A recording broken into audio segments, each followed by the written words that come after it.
Friday morning, Krueger Show. Chase Sr. is in the house. NFL playoffs. It is championship weekend.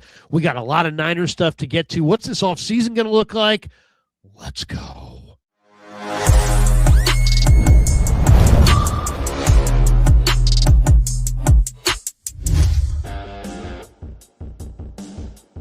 Off and running on a Friday. It's the Krueger Show. Happy Friday, January the 23rd, 11 a.m. West Coast, 2 p.m. back east. Welcome to the Krueger Show, brought to you by Pig and a Pickle. The best barbecue in all of Northern California is Pig and a Pickle. Check them out. They're in Emeryville. They're in Corte Madera. They're opening soon in Petaluma. They're open 7 days a week from 11 a.m. till 8 p.m. or until they run out, and they do run out. So get there early, get some brisket chili. Tell them that Krug sent you. We're also brought to you by Sleeper. We'll tell you more about Sleeper in a bit. And thanks to Claw-Daddy Arcades for sending us to Philadelphia. He's a great follow on Instagram at Claw_Daddy_Arcades to find a location near you. All right, we're going to get into the Niners and some of the offseason ahead and some of the scuttle about some of the big names being connected to the 49ers in trades and free agency. We'll get to what makes sense, what doesn't make sense. But let's first start with this championship weekend. Niners and Niner fans wanted to be in this game badly, but they are not. And instead, it's the Rams and the Seahawks. I'm reading today, just now, Schefter's reporting George Holani and Elijah Arroyo have been activated for Seattle. Seattle's at home in this game. Chase, what do you see as far as Rams Seahawks? Stafford led the NFL in passing yards. Seattle allowed the fewest points in the NFL. The last time a NFL leading passer and the number one scoring defense met in the playoffs, the Seahawks defeated Peyton Manning's Broncos 43-8. Since 1975, the passing yards leader, 0-6 in the playoffs against the number one scoring defense. So that should say the trends say Seattle. What say you? Who do you like in this one? This is a great matchup, and I think back to when the Seahawks were on the road against the Rams at SoFi Stadium earlier on in the season. Sam Darnold threw 4 interceptions in that game, yet that matchup still came down to the wire, and the Seahawks had an opportunity to win it late with the field goal, which wasn't good, and the Rams kind of blew that large lead that they had. And then earlier on in December on Thursday Night Football, that was the game, maybe the game of the year, when the Rams had built that 30-14 fourth quarter advantage. And then the Seahawks, led by Sam Darnold, who was bad prior to that final quarter, stormed back and they won in overtime in what was a thriller of a matchup, as in that fourth quarter, we were on the seesaw going back and forth, and Rashid Shaheed had that punt return for a touchdown. Sam Darnold was really good in the fourth quarter and in overtime, and they were exchanging uppercuts and jabs like two heavyweight teams. And now I think it's pretty fitting that the Rams and Seahawks are playing for the right to play in Super Bowl 60. Unfortunately, one team from the NFC West, not the Niners, is going to be playing at Levi's Stadium for an opportunity to hoist that Lombardi trophy. I also saw this, that analytically between these two teams, it's one of the best conference championship game matchups in the history of the National Football League. When you look at some different analytical numbers and then you threw out the offensive rankings and the defensive rankings, these are two really deep teams, two very well-balanced teams, and I can't wait to see this matchup unfold. I'll give Seattle the slight edge. I think going to Lumen Field is a really difficult place to play, but the Rams are trying to make it to the Super Bowl, having to win 3 road games in a row. They barely beat Carolina in the wild card round. Then in that great game, they beat the Bears in overtime in the divisional round. Now they have to go to Seattle. What's also of note here and very interesting, Larry, is the matchup between Sean McVay and Mike Macdonald. Now, Mike Macdonald has had so much success against Kyle Shanahan. Kyle Shanahan's teams in the last 2 games against the Seahawks did not score a touchdown in 8 quarters. So Mike Macdonald certainly has Kyle Shanahan's number, and you would think, yeah, he's able to own this Kyle Shanahan scheme. That is not the case. Head-to-head the last 2 years, the Rams actually have 109 points against Seattle and 1,599 yards. but also the Seahawks have 107 points and 1,589 yards. These two teams have split those two meetings 2-2. So, man, this is a loaded matchup with so much talent, great coaches, strengths combating strengths, and there's not a lot of weaknesses on these two teams either. No, I mean, these are really, really good football teams, really complete teams. I mean, if you look at them, does it get any more even? In their two matchups this year, the Rams have scored 58 points. Seattle has scored 57. The Rams have 830 total yards in those two games combined. The Seahawks have 829. I mean, it doesn't get any closer than that. Now, to me, the one area that's really interesting is the Rams average 8.9 air yards per attempt. It's the highest mark in the entire league. But then on the other side, you got Seattle's defense, and they're giving up 4.7 air yards per attempt to opponents. That's the lowest among all defenses in the league. So I don't know. I mean, the advantage rest-wise, obviously, is in Seattle's favor. They played on Saturday. The Rams played on Sunday, so the Rams have one less day of preparation. The Rams also are traveling out to Seattle. Man, their place seemed like a major home field advantage last week. It was absolutely cooking. I don't know. I mean, is the Ram? I thought McVay. And I think McVay's a great coach. Don't get me wrong. I think McVay's a really good coach. But I thought he coached very poorly last week. I really did. I mean, you're in freezing cold temperatures. You've got, a really good run game with Kyron Williams and Blake Corum. The Bears are 28th in the NFL against the run. It's freezing outside. And instead, you drop back 42 times with Matthew Stafford and allow him to get sacked 4 times when Kyron, could have run. He did run for over 4 yards a carry. I just thought, the way to pound the Bears was pound them, in the run game, and the Rams didn't. So there's a little bit of pass happiness to McVay, and I kind of wonder what we're going to get from the Rams offense in this game. What's your guess? Are they going to run the ball? Is it going to be Stafford throwing it all over the place? What do you see from the Rams offense? Yeah, well, as we saw with this Niners offense against the Bears the second to last week of the regular season in week 17, when the Niners scored that 40-burger, that Bears defense not very good. Now, all year they were very opportunistic. They did a great job of forcing turnovers. And I think that maybe played into why the Rams threw it so much. But I think that the weather, the cold weather, the snow helped out that Chicago defense at least a little bit. But I'm with you. I didn't love the game plan from Sean McVay. They got way too pass happy given the inclement weather. I think that a lot of teams, especially the elite ones and the good ones, have been able to find success running the football against Chicago because they're not great with that defensive line. I'll also add this about McVay, and I think this is the case for a lot of coaches from the Kyle Shanahan tree, whether it be Kyle Shanahan himself, Matt LaFleur, Sean McVay, Mike McDaniel. They don't do a great job of managing the game. And I think a big reason for that is because all of those guys are so tapped into trying to sequence plays for the next possession, play calling, looking at their play sheet, trying to figure out what they want to call. And it's great that they're locked in. They're so talented as play callers, some of the best in the NFL. But when you're so locked into the nuances and the specifics of calling plays, it does take you away from managing some of the other things within a game. And so if this game is close, I'm going to be curious to see who wins that battle. Now, Mike McDonald does call plays defensively for Seattle, but he does a better job of managing the game. I think he has a better feel for it than Sean McVay. And as we saw during the Thursday night game back in December, when that game started to get away from the Rams a little bit, you could sense that the Rams got a little bit tight. And I think it's a byproduct of Sean McVay's lack of game management. Some other cool notes here, too. Sean McVay is 7-1 in playoff games that are rematches from the regular season. He's 3-4 against new opponents. Mike McDonald is 7-0 in rematches since 2024. So that's another really good element of this game as well. I just think Seattle's defense looks so overpowering. Incredible. Now, granted, the Niners, are not the Rams. But, man, the Seattle front, I mean, the combination of, Byron Murphy and Leonard Williams at tackle, they're just so powerful.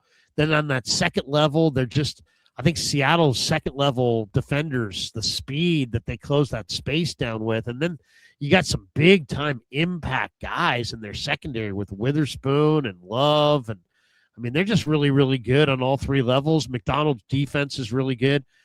I know these games have been close between the Rams and the Seahawks, but the Rams are best in the league as far as penalties. I think the Seahawks are 8th, but the Rams have committed a lot of penalties in these 2 games on the road.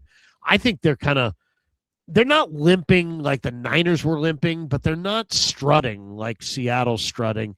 I like Seattle to win this game and to win it big. I know they don't have Charbonnet, but man, I just think Kenneth Walker is running it well. The one thing I do give the Rams, the Rams are going to move the pocket with Stafford. I don't know if you saw that number, but he's got a league high 74 pass attempts on designed rollouts. And like it really helps him get the ball to his big tight ends. Colby Parkinson has been really good in the playoffs so far for LA. So I definitely think they have that wrinkle that's going to bother Seattle a little bit. You saw when Purdy moved around, it seemed like there was plays to be had there if he had better weapons. So I think the Rams are going to do more than the Niners did, but I still think Seattle, with their momentum, that being at home, being rested, extra day of rest, I like them to win and win going away. I like Seattle on a big win here. I think Seattle's going to win and cover. I think it's going to be a closer game. I don't think it's going to be a blowout because I think this Rams offense can and has found success against the Seattle defense. I do think Seattle wins the game, though. I just think that all year long, they have been such a strong, well-coached, talented, deep football team. John Schneider has done a terrific job of building up this Seahawks roster. I just think that they're more complete than the Rams. But given that level of familiarity that the Rams have with Seattle and the success that Sean McVay and Matthew Stafford have had against Mike McDonald in Seattle, I think this game is close. I think Matthew Stafford in 4 games against Mike McDonald has 10 touchdowns and 1 interception. There are very few quarterbacks who have that amount of success. So I think it comes down to the wire. I just think Seattle wins. I think the home field advantage is big. Them being more well-rounded, I think, is really important. And them just being a little bit more complete than the Rams. I think the Rams all year have been a little bit flawed. Like, you think about some of the games that they've lost. They lost as 8.5-point underdogs against the Niners. They lost as 10-point underdogs against Carolina. They were up by 3 scores against the Eagles. They lost that game. They were up 30-14 against Seattle. They lost. They were on the road. They lost to Atlanta. They nearly lost in the wild card round to Carolina. So at times they've been exposed. At times they've been a little bit fraudulent. They've earned their way and earned their keep to get here. I do think Seattle wins, though, but I think it's close. Seattle's offensive line better come to play. I mean, if you watch these games against, Rams, Seahawks, they're always close, and it's Chris Shula's defense that just dominates. I mean, they sacked Darnold 9 times in the wild card round last January. In 4 games against the Rams over the past 2 seasons, Darnold's got 5 touchdowns, 7 picks, and has been sacked 16 times. Yeah. And is 1-3 in those 4 games. So he's got a total QBR of 34.3, which is second worst among the 11 opponents he's faced at least twice in that span, compared to 58.4 in all the other games since the start of 2024. So in a lot of ways, the Rams are the final frontier for Darnold. But I just think that the Seahawks are keenly aware of what Darnold is, and they're treating him kind of the way that Shanahan treated Jimmy G. I mean, he was, he got 12 of 17, before they pulled him out of the game. So I don't know. I mean, it seemed like they're taking the ball out of Sam's hands, putting this more in the hands of Kenneth Walker, and I think that's probably in their best interest. A little bit less Sam, a little bit more run game, lean on your defense. I think their special teams. I mean, the return guy, that's the other thing. I mean, Rashid Shaheed, what a great addition that was. Electric. If you want to say Seattle, how did they get better than the Niners? Well, I mean, John Schneider has outdone John Lynch. The last 3 trade deadlines, they've added Shaheed and Leonard Williams and Julian Love, and all 3 of those guys are major players for them. So, I kind of think Seattle's going to going to overwhelm the Rams with too much speed, too much everything, and win going away. But it wouldn't surprise me if it was close because every game between these two teams has been close. What about the other game? What do you think of Denver and New England? Do you have a it's Jarrett Stidham, so I think it's easy to say, well, New England, but the game is in Denver. Broncos are the number 1 seed. Sean Payton has been talking very cocky this week about what he's going to do in the game after they win. Yeah. I don't know. To me, that seems like he's trying to give his team confidence that maybe they lack. I like the Patriots on the road to get it done. Where are you on this one? Huge bummer about Bo Nix. I thought that he outplayed Josh Allen in the divisional round. Allen turning it over 4 times, just a backbreaker for Buffalo. It was a classic Bills big game performance that we've been accustomed to seeing ever since the early 1990s and really throughout their franchise history too. I thought Bo Nix in that game last week against Buffalo had some high level throws. One of the touchdowns that he threw, he was outside of the right hash and then threw it to the left number right in stride to, I believe, little Jordan Humphrey. He hit Mims on a great throw right in stride, tight window. I just thought that he made some high-level elite throws, and I was looking forward to seeing him play in this AFC Championship game, and I was looking forward to seeing 2 year 2 quarterbacks in Drake May, Bo Nix, maybe starting a good little rivalry in the AFC. It's been a little while since we've had a good AFC rivalry between young quarterbacks because Patrick Mahomes has been dominating the AFC for so damn long. You might throw in Joe Burrow, and yes, he's been able to beat Patrick Mahomes, especially in Kansas City, but Mahomes has dominated Josh Allen in the playoffs. And so, yeah, huge bummer about Bo Nix. I will say this about Jarrett Stidham. Like, when he's gotten some opportunities to play, I think he's looked pretty good. I mean, he's torched the Niners a couple of years ago. I think that was New Year's Day of the 2023 season. He was really impressive in that game. And I think Sean Payton is cocky because he's trying to get his team confident with the backup quarterback. But we know Sean McVay likes to flex his muscles a little bit. And I think he tries to flex his muscles in this AFC Championship game. He's going to say to his team, you know what? Nobody believes in us. We've got a backup quarterback. The Patriots are coming in here. Everybody thinks New England is going to win because Jarrett Stidham is starting and not Bo Nix. We can win this game. And I think that Denver can because their defense is excellent. They're going to have to be better against their run, but their pass rush is dominant, especially from the interior. They're so deep up front. Vance Joseph has done a great job this year as their defensive coordinator. They do have some weapons on offense to help out Jarrett Stidham a lot. And all year long, I've been saying, the Patriots have had such an easy path and easy schedule. When is it going to come back to bite them? When are they going to be tested? This is a game where they're going to be tested. They're on the road. They're going up against an elite defense. And Drake May had a lot of trouble against that Houston defense last week with ball security. But they got bailed out because C.J. Stroud had one of the worst playoff games that you'll ever see from a quarterback. So this is a big test for New England. I think Denver has a chance, and I think that Denver can actually win this game. I have some sneaky inclination that they come out with the victory, which could result in a pretty boring Super Bowl, unfortunately. But, yeah, this is a really good matchup. Unfortunately, Bo Nix not playing. It just takes away from some of the luster that this game would have had. You know, I like New England, but Drake May has fumbled 6 times in 2 playoff games. Yeah, not good. 6. Not 1, not 2, not 4, not 5. 6 fumbles. Chase, that is a ridiculous amount of fumbles. That is crazy. Absurd. That's a problem. I don't know what the issue is, if he's got weak hands or poor anticipation or what the deal is, but 6 fumbles? Yeah. I mean, that's just like, wow. I mean, this guy could have been the MVP of the league. Now, I do like New England. I don't know if you saw those numbers as far as Denver's run defense. Denver's run defense against non-duo gives up 3.3 a carry. Against duo runs, they're giving up 5.8 a carry. And now here comes New England. They're running duo 32% of the time. That's third most in the NFL. I don't know. I expect New England to run the ball well. I mean, that's a big disparity. I mean, Denver's got a great defense, and you mentioned the front, and they've got Surtain on the backside, and I know he's not 100%. But 3.3 yards a carry against all non-duo run types and 5.8 a carry against duo runs. you know what they're getting in this game. That's for sure.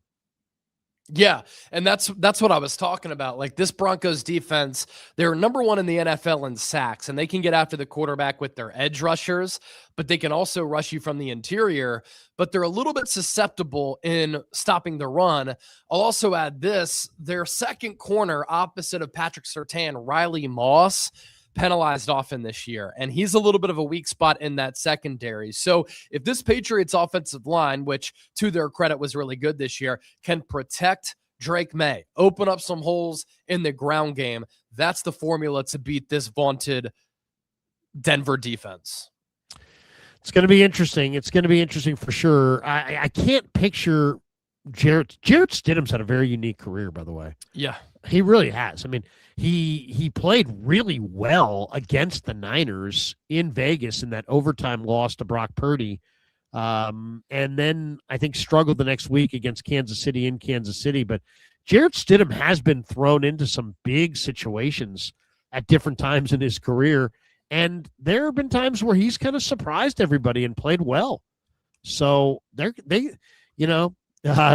we have full faith in Stiddy. That's the word out of Denver, that they have full faith in this guy. Yep. It wouldn't surprise me if he plays better than, people are thinking, backup quarterback, he's going to be horrible. I would not be. He is not your typical backup quarterback in that he's got stature, he's got arm strength. It's not like he's some pop gun arm guy. This guy can throw the deep ball probably better than Bo Nix. I mean, this guy's got a big arm. So I don't know. I'm not sure how Stidham's going to play, but if he came out and played well in this game, that would not surprise me. Not at all. Yeah, me either, because also think about the coaching staff that he has around him, right? Davis Webb is getting a lot of buzz as one of the next great offensive minds in football. He's getting some head coaching buzz, some OC buzz for teams that are looking for a play caller, and he's in his early 30s. So a lot of people are really high on him. Then he also has Sean Payton. Think about what Sean Payton did with the likes of Jameis Winston, right? When he was with New Orleans and Drew Brees got hurt, he had Jameis Winston playing some of the best football of his career. So Sean Payton, Davis Webb, they are quarterback maximizers. And it's not like Stidham is a stiff. This guy actually has some pretty good talent. And that's why the Broncos gave him a pretty decent deal in free agency to be the backup. He takes too many sacks. He's taken 13 sacks in 4 career starts. He took 6 in that game the week after the Niners played him in 22 in the finale of the regular season against Kansas City. So he took a bunch of sacks that day. But, I mean, this guy has elevated. I mean, I remember him playing for Auburn, and I remember him beating Georgia and Bama within a couple weeks of each other as like a sophomore. So, yeah. I mean, this guy's played some big in some big moments, oddly, in his career, and he shined in those moments. What do you think about the coaching carousel so far? Robert Saleh obviously goes, and we're not sure which 49er coaches may go with him. I was told Matt Barrows was on with me last night, and he said he didn't think like Johnny Holland, Daniel Bullock, Chris Kasarik, any of their primo guys would go with Saleh, but it didn't mean that they're not going to lose guys. What did you think of Saleh jumping to Tennessee? So it's definitely a little bit of a risk because his first head coaching stint with the New York Jets didn't work out all that well, and now he's going to the Tennessee Titans. And so I wouldn't say that the Jets and Titans are two of the better run organizations in the NFL, right? With the Jets, never got the quarterback right, but there was no structure, stability, and Woody Johnson is not a good owner. He's proven that for a very long time. With Tennessee, the ownership group with the Titans isn't great either. They're the ones who fired Mike Vrabel, and they should have never fired a coach like that. And they're kind of meddling owners who don't really know what they're doing, a little bit impulsive. I do see why Saleh likes the Titans job. They're number 1 in the NFL in cap space with $93 million. When they make some roster moves, that'll go over $100 million. And so they've got a lot of money to spend in free agency. They have the 4th overall pick. You can use that at a position to help you rebuild. I like some of what Cam Ward did this past year. I think that he has some talent. That's the young quarterback that Saleh never had when he was with the Jets. So you can check that off. On the defensive side of the ball, your anchor, your pillar, It's Jeffrey Simmons, who's one of the top overall players in the National Football League. I do like some of the pieces that they have on offense. Alec Ayumaner is a player who I really liked in the pre-draft process last year, coming out of Stanford at the running back spot. They're not in a bad position. The other thing with the Titans, too, opening up a brand new stadium in 2027. It's going to be a gorgeous facility.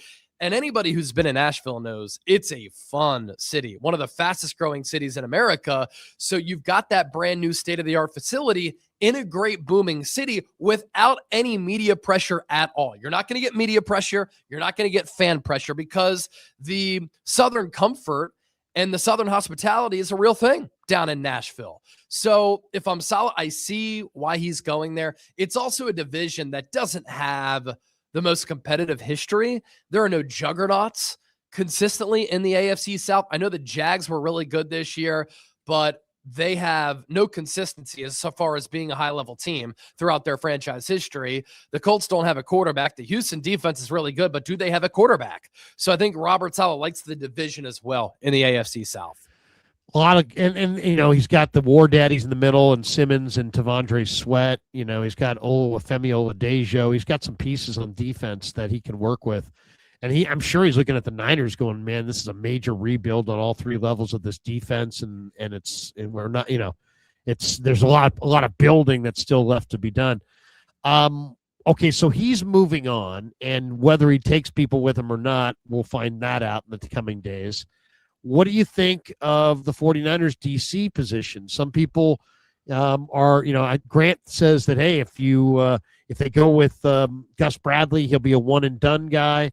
I like Gus Bradley. I think Gus Bradley is a strong candidate. He did a nice job in the red zone for the 49er defense this year, and almost all of the young 49er DBs that had a chance to work with him, swore by him and said, man, he made me a smarter player. This guy's, the godfather of this defense. And Shanahan said he called Bradley the obvious choice and said they were lucky to have him, but they are going to go through their due diligence. They're going to, they've got mandated Rooney Rule obligations as far as interviewing minority candidates. They're going to make sure that they adhere to that. The league is very, very much in favor of that. But it didn't sound like anybody outside of Bradley is going to get the job. What do you think? Are you a Bradley fan, or are you in the camp that says, hell no, bring me Raheem Morris, bring me who's the guy in Cleveland that Jim Schwartz. Jim Schwartz. Yeah. I always forget Jim Schwartz's name. Schwartz coaches the wide nine. It's a little bit of a different version of the wide nine than the Niners run. But what's your feeling on the defensive coordinator job for the Niners? Yeah, so my number one candidate would be Jim Schwartz. He runs the wide nine. You can keep Chris Kosarek. The Niners have compiled a defense as far as personnel goes that would fit his scheme, so there wouldn't be major changes or a huge transition there. I think Jim Schwartz for a very long time has been one of the top defensive coordinators in football. In the early 2000s, when he was the DC for Tennessee and Kyle Shanahan went up against some of his really good defenses, that's what made Kyle Shanahan realize that when he became a head coach, he wanted to run the wide nine. When Jim Schwartz went to Philadelphia, he turned that defense around overnight. And in year two, alongside Doug Peterson, they won a Super Bowl and beat Tom Brady and Bill Belichick in that game. And then he goes to Cleveland, and consistently, they've been one of the top defenses in the NFL. Took over in 2023, number one in yards per game given up, always really good sack production led by Myles Garrett. I think Jim Schwartz would be able to do an incredible job with Nick Bosa. And I just think that he's a very smart, sharp defensive mind who has a lot of gusto. He coaches with balls.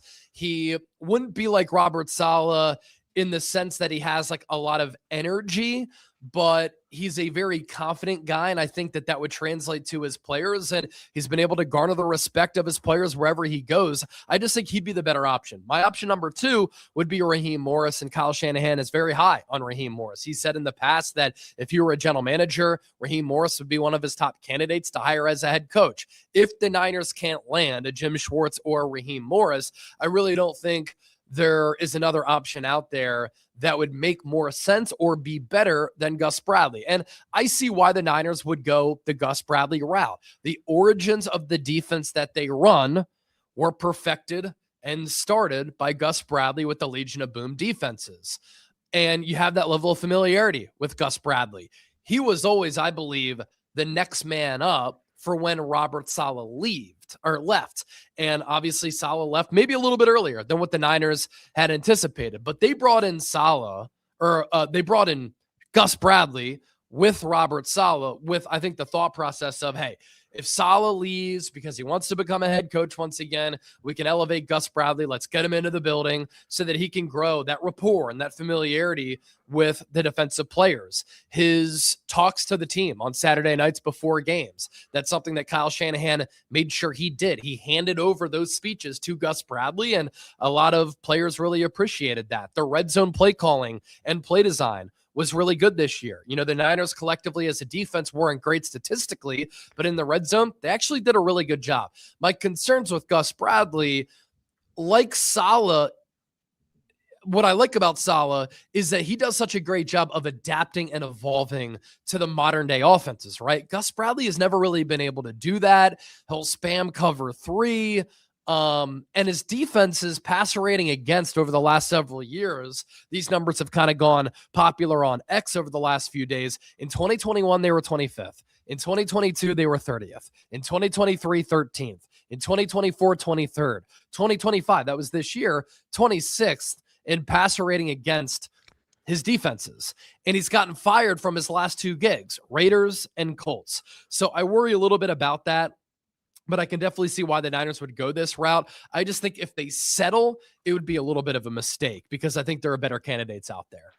You know, it's interesting, you know, how important is continuity? He does represent continuity. How important, you know, is it to get a bigger name, you know, a Schwartz or Raheem Morris? I don't know. I mean, you know, Raheem Morris has moved around a little bit as well. Schwartz has been a little bit more consistent. He hasn't moved around. You know, Schwartz is intriguing, and I think Schwartz and Bradley are intriguing more so than Morris because I think Morris might actually get another head coaching gig, where I think those guys probably will not. So you're probably going to, you know, it would be nice if they had the Niners version of Spags, right? Like a really good defensive coordinator that's not necessarily seeking a head coaching job anymore that could give you a 5-year run. And, you know, I'd almost love to know, you know, how they feel about, you know, this position. They want this person to be in power for the next 2 years, 3 years, 4 years. Is this, you know, so I'm not sure how they view it. It sounded though like they're going to Gus Bradley, did it not? It sounded like Shanahan's, you know, he called him the obvious choice. Obvious choice. Yeah. And he's like the obvious choice to us too. And we're lucky to have him, but we are going to go through the process. Tim Kawakami had an interesting point yesterday. He said the 49ers have momentum after this overachieving season. I don't necessarily agree with even that.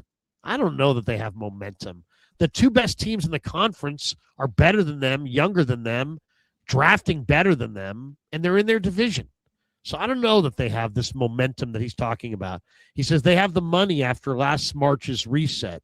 Okay, they might have a little bit more money for sure. Lynch acknowledged it. Then he says it's time to go big. It's time to see if they can trade for Justin Jefferson. He said an even more obvious potential trade target, Max Crosby, longtime 49er favorite. And then he goes on to say if both Jefferson and Crosby are traded this March and the 49ers get neither of them, it would be an off-season failure. Now, I understand why people who don't follow the draft don't feel comfortable by saying you just need to build in the draft.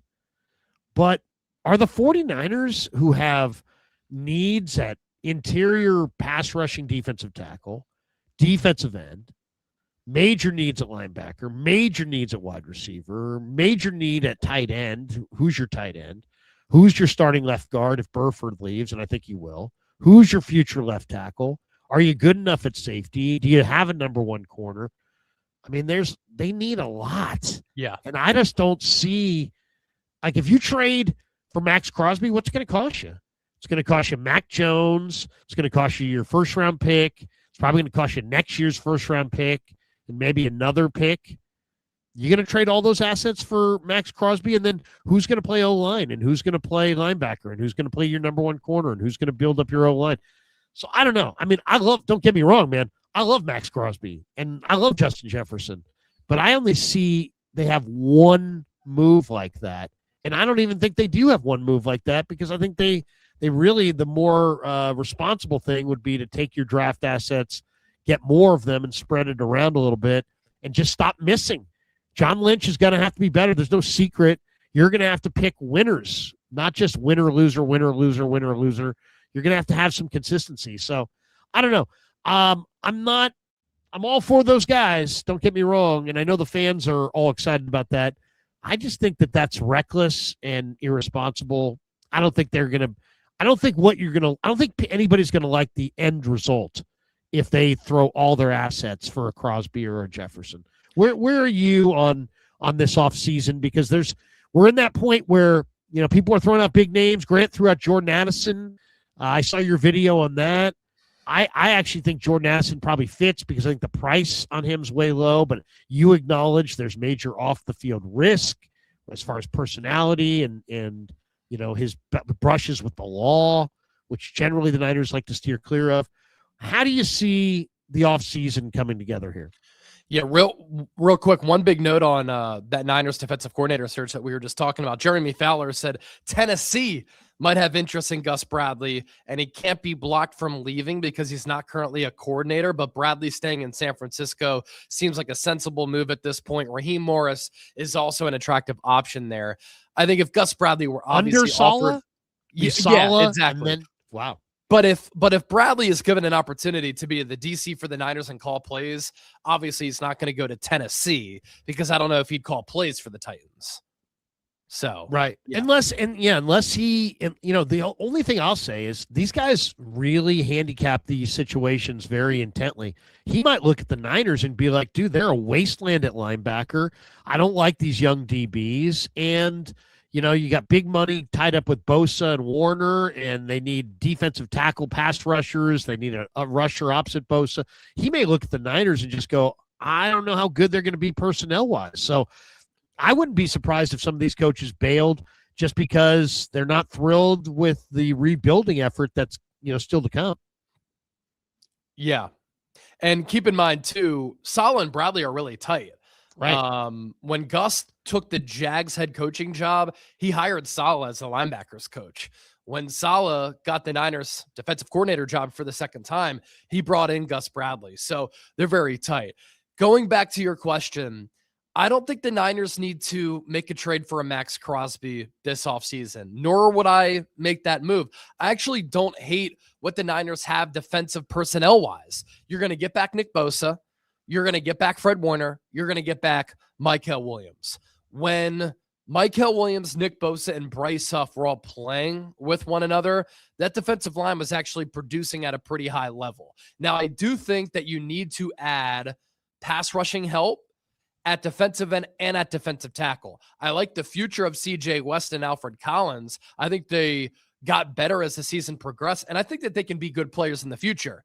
They're better as run stoppers, though. So the Niners need to upgrade their pass rush, but I'd rather do it younger and cheaper as compared to trading for a player like Max Crosby, who's in his late 20s, who's been injured the last 2 years, who would cost you a lot. At linebacker, I think you need to figure out who's going to play alongside Fred Warner. What's going on with Nick Martin? He suffered that concussion in that Cleveland game. He hasn't cleared concussion protocol.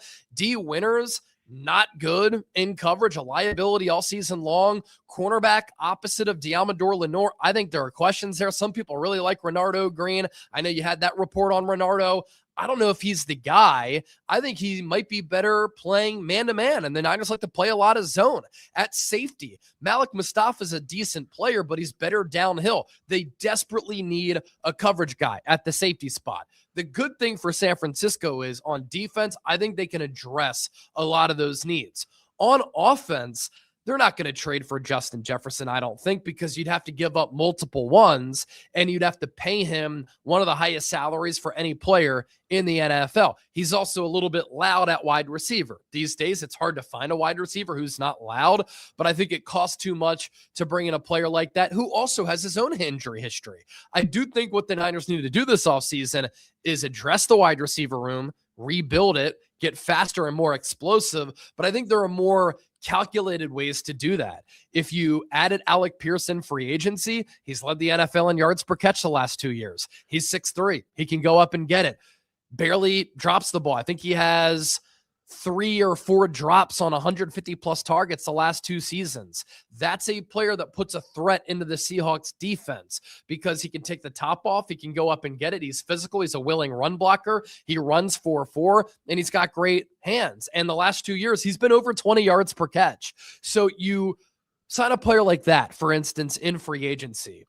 And then maybe you draft a wide receiver very early in the draft, like Casey Concepcion out of Texas A&M, who's really good at picking up yak. Do you show some interest in a Kyle Pitts or a Rashid Shaheed? That makes you athletic and faster on the offensive side of the ball. You also have to address the offensive line this offseason. I think the future of the Niners is predicated on whether or not they can bulk up and get better at center and left guard. I'm tired of watching Jake Brendel. Spencer Burford is not good enough. Plus, he's going to get paid in free agency because there are other teams who have a need at that left guard spot. So if you address center, left guard, you get faster, more explosive at wideout. You bring in a weapon like Kyle Pitts, introduce and play Jordan James a little bit. He showed some pop and was one of the lone bright spots in that divisional round game against Seattle. You protect Brock Purdy. You open up the ground game with that offensive line. Purdy has shown that he's an elite quarterback. That's the pathway for this offense to find success again.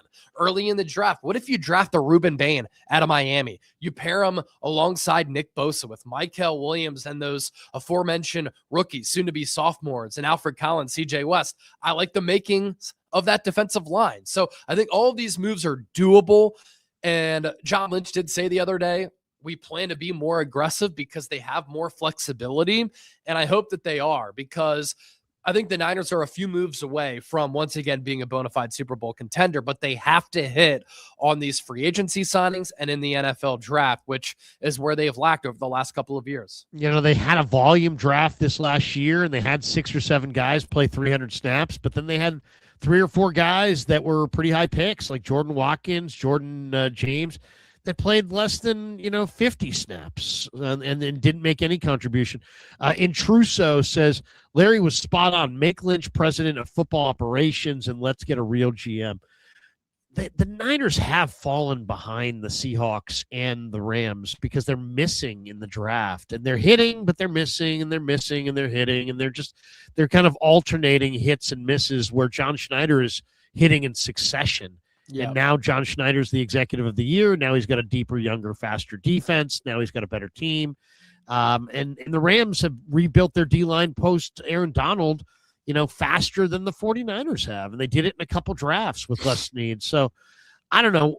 Do you think it's time for the 49ers to, first of all, if you're Jed, how much time are you giving this regime? How much time? John Harbaugh's out. Mike Tomlin's out. Nothing lasts forever in the NFL. How long does Shanahan and Lynch, if you're Jed, how long do those guys have before he yanks their sheets and says we're going in a different direction? They've been there this will be year 10. Yeah, you and I talked about this on KNBR the other night, and I was spitballing about it, and I would say, okay, they were brought to the Niners in 2017. Kyle Shanahan is now, alongside Sean McVay, the second longest tenured head coach in the NFL behind Andy Reid, because Mike Tomlin out after 19 years, John Harbaugh out after 18 years. So that's a long time to be with an organization, and in a league that also stands for not for a long. Kyle Shanahan's been around for a long time. So I would give them between 3 and 5 years to win a Super Bowl.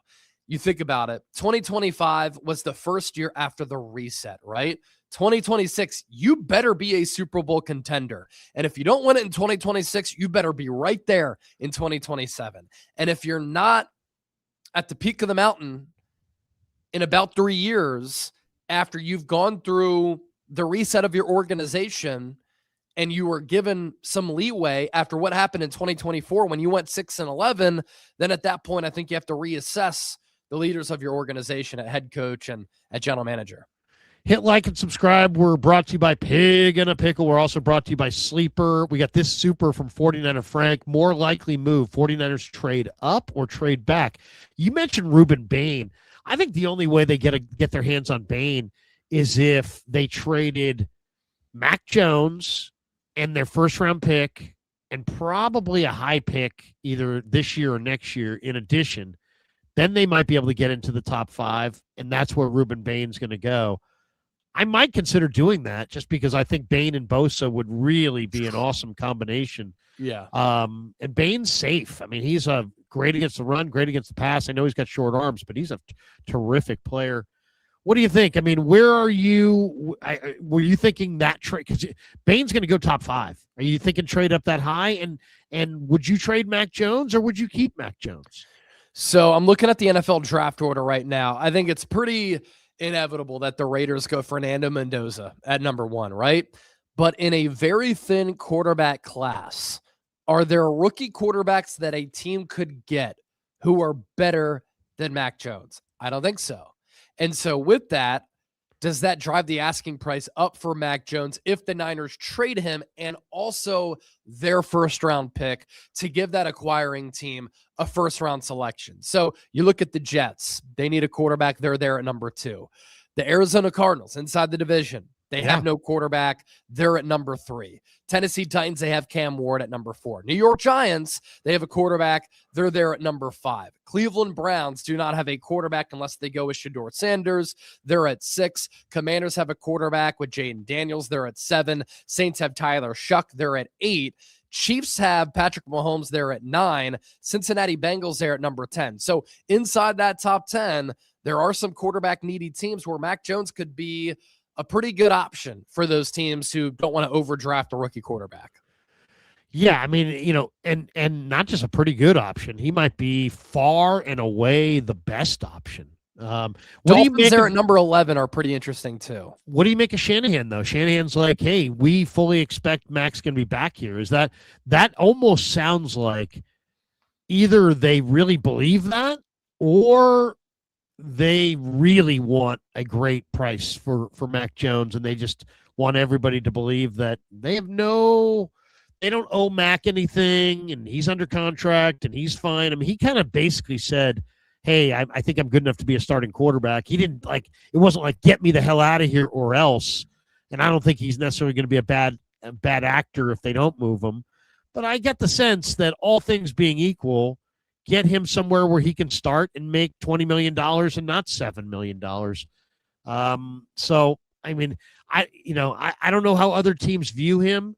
Man, I'm sure there'll be a lot of fan bases that would be upset if you traded a top 5 pick for Mac Jones in a late first. But the Niners may have teams over a barrel here. That second year of Jones's deal, whoever's idea that was, that guy deserves a raise. Yeah. Because, I mean, think about it. Otherwise, it's Sam Darnold, and he's going somewhere, and you're getting a compensatory pick in the following draft. Now you have a guy who's valuable. He's probably one of the most valuable gettable quarterbacks in the market, college or pro, as far as draft or free agency. And his $7 million price tag for the first year makes him even more attractive. In a way, I almost feel like that contract added to Jones and then the supply and demand factor. I think, the people that are like, well, you might get a 3rd-round pick. No, dude, you're going to get a 2nd-round pick and a player, and you might be able to get a late 1st-round pick, and you might be able to trade up in the 1st round if you're willing to throw your 1st-round pick on the table with Mac. So there's a lot of very interesting dialogue that has to be had around Mac Jones, both in the Niner room, but also around the league, because there's only one Fernando Mendoza. And, I'm looking at the rest of the quarterback class, and it's Ty Simpson. You like Ty Simpson? After that, it's like Trinidad Chambliss, Garrett Nussmeier, Carson Beck, Cade Klubnik. I think Mac Jones probably in line in front of those guys. I agree. And I think because it's a thin quarterback class, all that does is drive up the asking price and the demands from the Niners for a Mac Jones trade. And my ears kind of perked up a little bit when I heard the Niners talking about Jawan Jennings and Mac Jones, right? John Lynch got a little bit emotional talking about Jawan Jennings. Jawan Jennings talking about leaving the Niners potentially and his Niners career, locker room cleanout day, got a little bit emotional. Emotional. But what did Lynch say? Lynch said, we would love to have Jauan Jennings back. If we can work something out, that'd be great. But I think it all comes down to the price. If a team is offering Jauan Jennings 18 to 21 million, no way the Niners are going to bring him back at that price. Kyle Shanahan on Mac Jones. It'd be hard to see him not on this team next year. Well, if a team offers you a first-round pick or a second-round pick, you might be dumb to not trade away Mac Jones. And that's coming from me, where I've said the best security in the NFL is quarterback security. Brock Purdy has a little bit of an injury history. You saw what Mac Jones did without Purdy this year. Niners don't win 12 games without Mac Jones. They don't make the playoffs without Mac Jones. They went 5-3 without Purdy, and Mac played really well. But if you get offered a first or second round pick, I think you should move them, because that continues to help you build out your roster. What's your price tag? What's your walkaway price on JJ per year, AAV? I mean, I'd be willing to give him. I don't think he's worth it, but I'd be willing to give him 2 years at 16 million. That's 32. 2 years, 32 million, 16 million per year. Anything over that, I'm walking away. The Niners, by the way, in the playoff loss to Seattle, their wideouts combined for 3 catches for 24 yards, and 10 targets. And their receivers ranked 24th in the NFL in average separation at the time of catch or incompletion. So they desperately need more speed, and Jennings doesn't help you in that category. He's not fast at all. So, I mean, there's limits to what I love Jennings, and he's a culture player, and he's tough as hell and all this stuff. 2 years, 32 million is as high as I'm going, and if he needs more than that, and the way he got emotional at his locker seems to tell me that he understands that his market is going to exceed the Niners' appetite. And so I think he understands he's gone, and he's been here and only here his whole career. And I think that's what we were looking at when he was getting emotional there. I think he knows he's out the door, right? Yeah. What's your walk away? Yeah, I sense that as well. For me, it's like 15, 16 million. You can't overpay for Jauan Jennings. Look, he's been clutch. He's nicknamed Third and Jauan for a reason. He's made some iconic plays in big games. The touchdown to Christian McCaffrey that he threw in the Super Bowl, the touchdown to Christian McCaffrey that he threw against the Eagles. He's come through time and time again in some massive moments for the Niners, and he has a great rapport with Brock Purdy. Some of the anticipatory throws that Purdy has made to Jauan Jennings, like, that's what a great quarterback wide receiver connection looks like. But he's slow, and he's not explosive, and he's not a number one. And I'm not willing to overpay for a number 2 or number 3 wideout. So 15 million, that's fine. 3 years for 45, I'd do it. If he wants anything more than that, I'd probably walk away from that.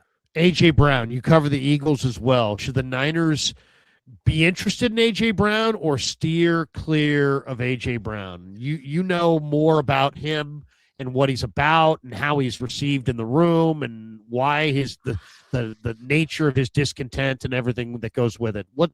What's your stance on A.J. Brown? Some people are saying, man, Niners got to knock on the Philly door for A.J. Brown and get him here. Niners need wide receivers. But what do you think? Is Brown a fit here? He'd be the best wide receiver that Kyle Shanahan has had since Julio Jones. And a lot of people like to compare A.J. Brown as being the modern-day Julio Jones when you look at, like, the physique, the body type, and the playing style. Don't let A.J. Brown's numbers fool you. The Eagles' offensive coordinator this past year was an absolute joke. And A.J. still had more than 1,000 yards despite all of the offensive struggles. And in 4 years in Philadelphia, he's gone over 1,000 yards every year. And he was an all-pro his first 3 years with the Eagles. He is a dynamic and elite player, a top 10 wide receiver in the game, whose speed is maybe down at least a little bit, but he's still explosive. He can pick up yards after the catch. And Kyle Shanahan's scheme, I think that Shanahan would be able to have a field day with finding ways to get him open. And I think that he would be a great addition. Now, a lot of people will say, we don't need a malcontent after the Brandon Ayuk situation.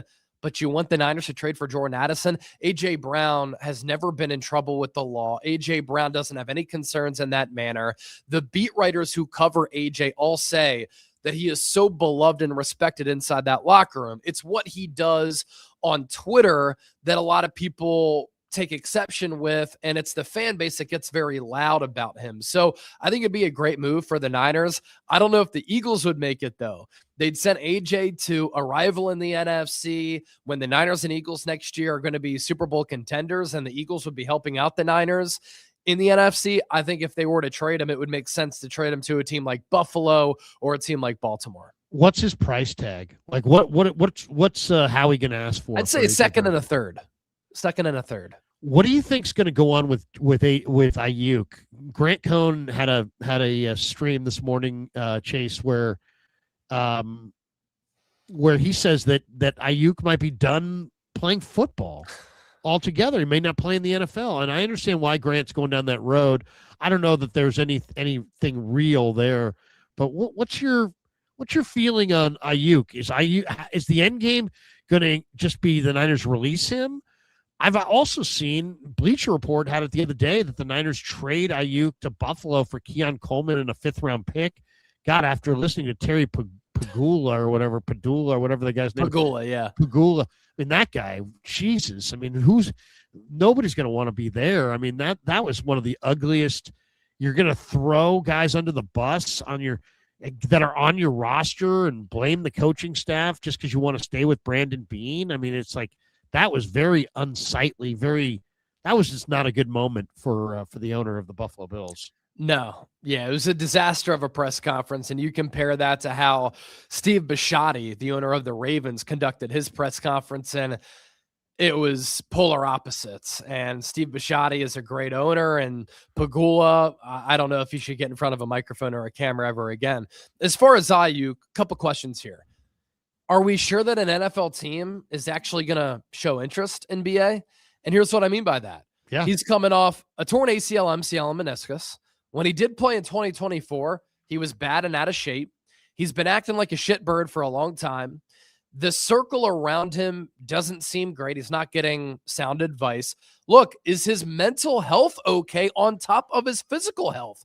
We don't know what he looks like as a football player, but does he care about football? Does he want to play football? If a team does trade for him, he's expensive, and he's been missing from the Niners for months. So if a team makes a trade for him, he is a massive unknown. They don't know who they're getting. So I know some Commanders fans are like, bring him to Washington. Him and Jaden Daniels, they're best friends. They played with one another at Arizona State. Maybe Jaden Daniels has some good insight on who BA is, and he can give a vote of confidence to the front office. But this is a massive unknown.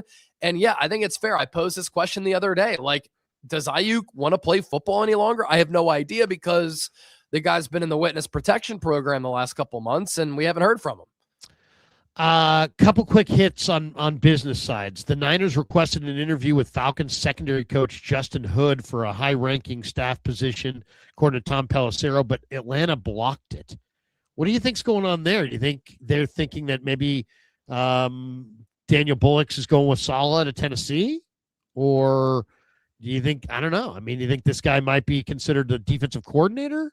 That they, I don't know. I don't know enough about Justin Hood, but obviously the Falcons said no.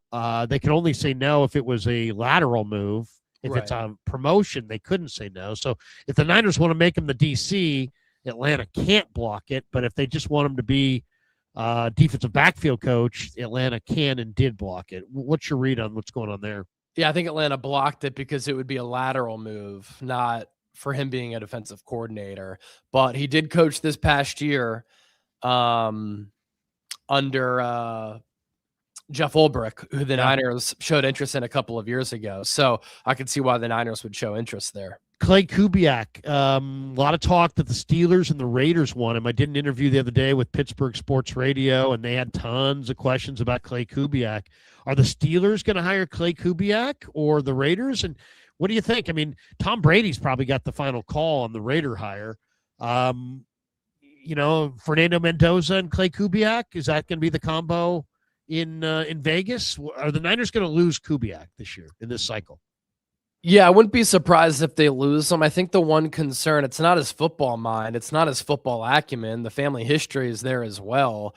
It's that he's very soft-spoken and silent. So does that work for an NFL locker room? Does that work for him being an NFL head coach? We'll certainly see. But Pittsburgh's been in the mix there. Raiders have been in the mix there. I like Jesse Minter going to the Raiders, but he decided to go to Baltimore, which I also think is a really good fit. I think Anthony Weaver, the Dolphins DC, might get that Steelers head coaching job. There's been a lot of traction and momentum there. So I don't think it's going to be Kubiak to Pittsburgh. That's interesting. Weaver was a, really good player at Notre Dame. He's thought to be a very, very solid coaching prospect. Steelers have had very few coaches. So right now, John Harbaugh is with the Giants, Kevin Stefanski with the Falcons, Jeff Hafley with the Dolphins, Robert Saleh with the Titans, Jesse Minter with the Ravens. So those are the ones that are done. And then the Cardinals, Bills, Browns, Raiders, Steelers, all still looking for a head coach. Going to be very, very interesting. Last question. What is there, if you said Niners' number one need, if John Lynch said, hey, you know what? We got needs everywhere. What's our primary need? What would you say? I would say that for the longevity of the football team, to make the football team a true Super Bowl contender, to compete with the teams in the Niners' own division, Seattle and the Rams, and something that can just take this offense to the next level and bring back a dominant running game, which we haven't seen the last couple of years, it's the offensive line. The offensive line impacts so much. It impacts your standing against the two top teams in the NFC who are in your own division. It impacts your quarterback who you just paid. It impacts your running game and the passing game. It's a no-brainer for me. Get better at center, get better at left guard, and fortify the trenches on the offensive side of the football.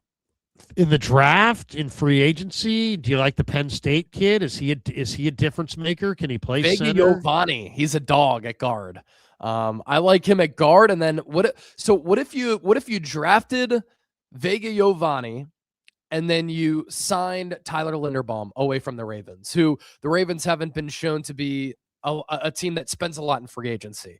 I think that would be a terrific 2-move sequence for the Niners to dramatically improve their offensive line. If you go from Jake Brendel and Spencer Burford to Giovanni and Tyler Linderbaum, I mean, your offensive line with Trent Williams, if he comes back, Dominic Pooney at right guard, Colt McKivitz at right tackle, you become a much better football team.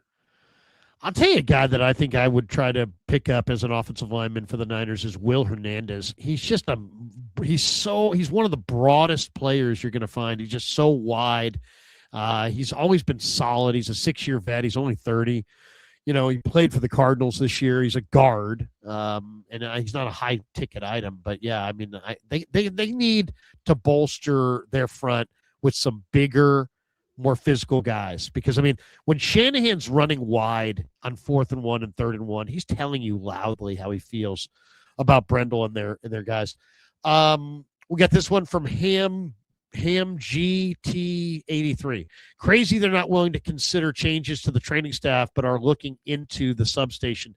Do the trainers have compromat on Kyle and John? What you were one of the first people to talk about the electrical substation. You actually did a whole thing on it. We'll finish on that front. I mean, Lynch addressed it. I will say this. I'm glad he didn't just, try to like, hey, there's nothing there. It's a bunch of hogwash. Because, I mean, there's more smoke there than you have to. You can't just slough it off. No. You have to say we got to do our due diligence. But what do you think, Chase? Is this going to be a major story where the 49ers have to rebuild a new practice facility in a different area somehow on the other side of the stadium, or have that electrical substation moved? Or, I mean, how big of a story is this going to be? Somebody said to me, and I don't know this is a fact, but if this is a fact, this is a major problem. I heard that Joe Rogan mentioned this on his podcast. If that is indeed the case, as many people as then this is becoming a thing. Yeah. And won't go away. So what is your thought on how the Niners deal with this electrical substation dilemma? Because it doesn't sound like it's going away. I don't know if it's a factor, but perception becomes reality, the way that works. For sure. And I never threw out this theory or this story as the lone reason why the Niners have had all these injury issues for many years. I just looked at it as a potential theory among multiple reasons for why the Niners have been so injured for so long. And I'm with you on that super chat. Like, you have to look at the head athletic trainer. You have to look at the strength and conditioning staff. You have to look at how you stretch and prepare for practices and games. You have to look at the practice schedule. You have to look at everything, because this is impacting your billion-dollar business severely. As far as the electrical substation goes, I don't think the Niners need to build an entirely new practice facility. I just think they would have to move the practice field, and they could just move it on the other side of the stadium. They could put it where that soccer field is. They could put it where that amusement park is that is closing down. Like, that's the move that they could make there.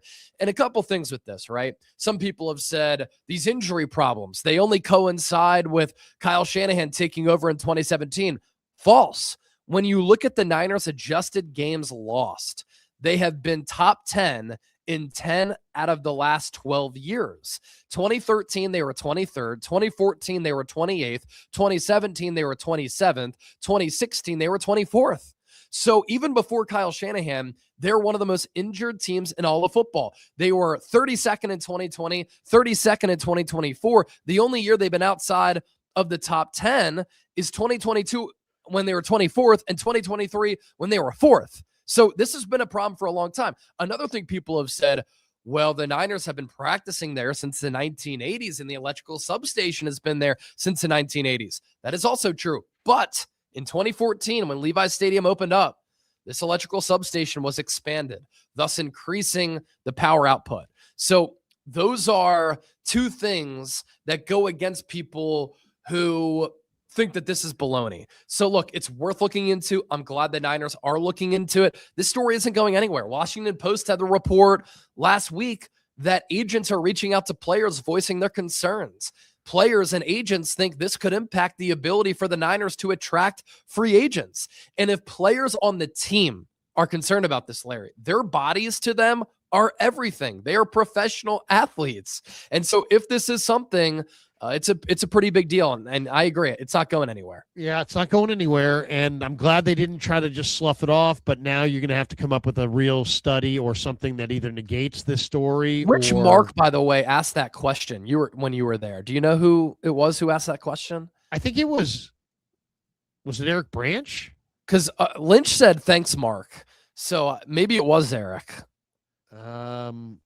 Yeah, I didn't. Because I asked Mark Adams and he said it wasn't him. So I didn't see Mark. Who it was. Yeah, I thought it was Eric Branch, but okay. Maybe not. Maybe John misspoke.